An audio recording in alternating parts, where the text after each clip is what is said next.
ser na doutrina dos apóstolos, é estudar a palavra de Deus. Isto é igreja. Igreja não é tomar dinheiro do povo. Igreja não é inventar coisas para depois justificar o erro e tornar a bola de neve cada dia maior que está se tornando. Igreja não é isso. Igreja, esses não tem um pingo de vergonha de falar, eu sou igreja de Jesus Cristo, porque não são. E em toda a alma havia temor, e muitas maravilhas e sinais se faziam pelos apóstolos. É lógico, se nós vivemos em comunhão. Esses dias, um membro da nossa igreja ligou para mim e disse: "O bispo, ora porque minha filha está com uma dor de cabeça, minha filha está com tosse, ela tirou radiografia do pulmão e deu uma mancha no pulmão, ela está com falta de ar, ela não consegue respirar." E ele temia que aquilo fosse a gripe que nós estamos vendo hoje aí. Ele disse: "Ore, por favor." Naquele momento, eu fui para o quarto. Não pelas minhas, porque ele estava orando e nós convocamos mais irmãos da igreja para orar. E naquele momento fui para o quarto e ali eu disse: "Senhor, o teu filho está passando por dificuldade. Em nome de Jesus, olha pela filha do teu filho, que ela possa ser curada. Nesta hora, nós cremos pela fé que o Senhor levou sobre si as nossas enfermidades. E desde agora eu te agradeço em nome de Jesus. Amém, amém e amém." 2 dias depois, ela estava em casa, ela mesma, eu liguei no outro dia, ele disse: "Ela está melhor no outro dia. Eu queria saber como está a tua irmã." E ela disse: "Não é minha irmã, sou eu mesmo, a Michele. Sou eu mesmo." "Que bom, Michele. Você está bem?" "Já estou bem, graças a Deus não tenho mais nada." Irmãos, é isso. Oração. Nós não precisamos pagar nada por isso. Ele não precisou ir oferecer nada, fazer sacrifício nenhum. Somente oramos, pedimos a Deus e Deus nos atendeu. Havia temor, havia respeito. Temor não é ter medo de Deus, mas ter respeito por Deus. Por isso que Deus faz maravilhas no nosso meio, porque há respeito por Deus. E Ele age sem nós precisarmos dar nada para Ele ou barganharmos com Ele alguma coisa. E todos os que criam estavam juntos, e tinham tudo em comum. Esse é um fato que eu quero dizer a você. O dízimo da igreja, as ofertas da igreja, na época da igreja primitiva, era para que cada um tivesse ali o seu sustento também. Irmãos, o dízimo da igreja é para poder pagar as despesas da igreja. Amém. Poder pagar, às vezes, o pastor que vive da igreja, porque a igreja precisa dele durante o dia todo. Amém. Mas o dízimo da igreja não é para ser desviado para proveito próprio, como está sendo feito nas maioria das igrejas, em muitas igrejas. Proveito próprio. Para ficar enfiando dinheiro em coisas que nós vemos que se enfia dinheiro.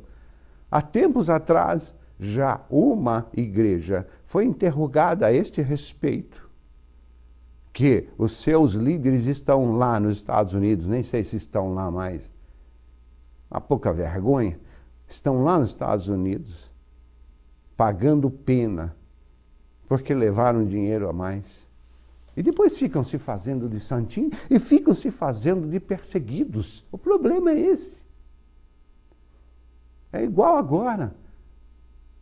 Sabe? Mostrando, aquele livro mostrando aquele senhor que deveria ter um pouco mais de, um pouco mais de respeito por si, atrás das grades e se fazendo de vítima, sendo que ele não é vítima nenhuma.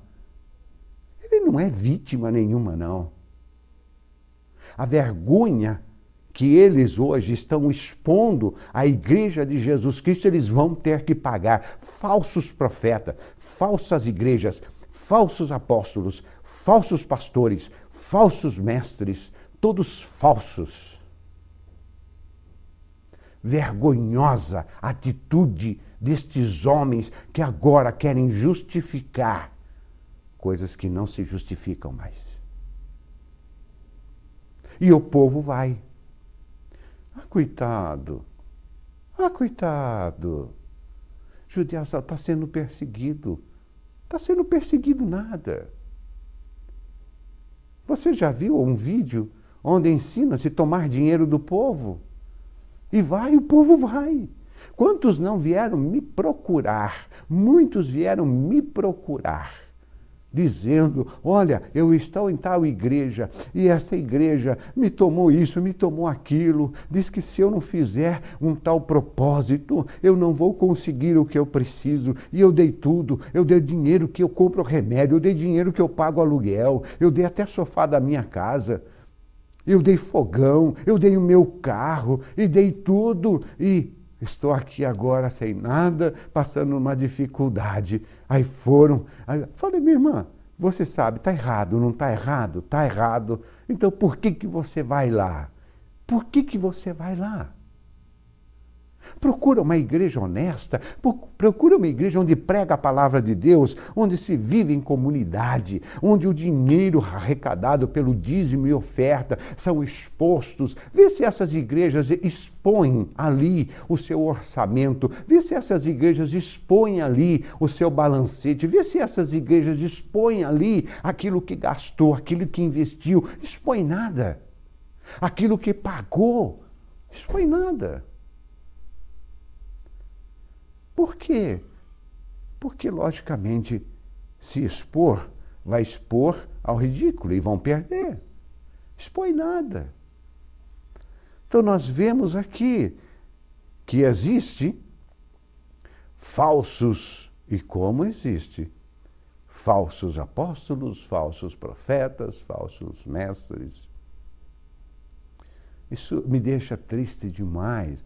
O que está acontecendo entristece o meu coração, porque as pessoas não sabem discernir igreja de igrejas. Igreja lavada e remida pelo sangue de Jesus Cristo, e igrejas com nome, com fachada, que só querem tomar dinheiro do povo. Só tomar dinheiro do povo. Tem certos programas de televisão que me enojam. Ah, mas é a palavra de Deus que é pregada. Pessoas falsas. Pessoas que só vão para a televisão para pedir, para enganar o povo. Só para pedir, para enganar, para falar mentiras. E não dão conhecimento ao povo, só querem o dinheiro do povo, só o dinheiro do povo, e o povo vai. É isso que eu quero alertar você. Não caia nesse engodo, meu amigo. Não caia, igreja não é isso. Dízimos e ofertas dentro da igreja não é para fazer do pastor um homem rico. Não é para dar ao pastor uma casa luxuosa. Não é para dar ao pastor condições de se fazer uma fortuna em cima da sua vida. Mas sim, para que ali, naquela comunidade, aquele que não tem, possa ter. Aquele que tem menos, ou aquele que ficou desempregado, não passe necessidade. Aí se faz uma coisinha ou outra ali para enganar. Vamos lá, vamos continuar. A palavra aqui continua dizendo, e todos os que criam estavam juntos e tinham tudo em comum, tudo em comum. O meu é seu. Tudo era comum. E vendiam suas propriedades e bens, e repartiam com todos, segundo cada um havia necessidade. Se eu vejo o meu irmão passando necessidade, está do meu lado. Nós hoje entramos na igreja, nem se sabe o nome da pessoa que está do lado. Isso é igreja, isso é comunidade, isso não é igreja. Igreja, você sabe o nome daquele que está do seu lado, você sabe quem é, onde ele mora, o que ele vai fazer. Isso é igreja. As nossas igrejas, elas são divididas em pequenos grupos. Quando começa a crescer, tem 50 membros, ela se divide e começa a formar uma outra paróquia. Nós não admitimos igrejas grandes, por quê? Porque os pastores não conseguem, de maneira alguma, tomar conta de grandes igrejas. Por isso que nós vemos hoje